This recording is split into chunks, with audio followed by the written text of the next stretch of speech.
એકવાર સામુડામાનો ભગત હતો. સામુડામાનો ભગત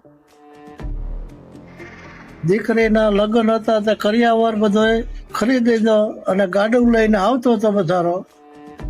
અને આવતા આવતા એટલામાં ક્યાંય આસપાસ માણા મળે નહીં અને ભયંકર રસ્તો હતો. ત્યાં એને લૂંટારા મળ્યા કે તારા ગાડામાં શું છે બધું ને તારી પાસે શું છે બધું મને આપી દે. તો સારો ગુંજાણો ભારી કરી કે હવે હું એકલો અહીંયા કોઈ મળે નહીં અને હવે શું કરવું. પછી એને માં યાદ આવ્યા, ચોટીલા વાળા સામુડામાં યાદ આવ્યા એટલે ચોટીલા સામું જોઈ કે માં હવે તું મારે આવ બાપા કોઈ છે નહીં અહીંયા. તો એને સામુડામાં ને અવાજ ગયો એટલે આવાજ આવ્યો ગરજતો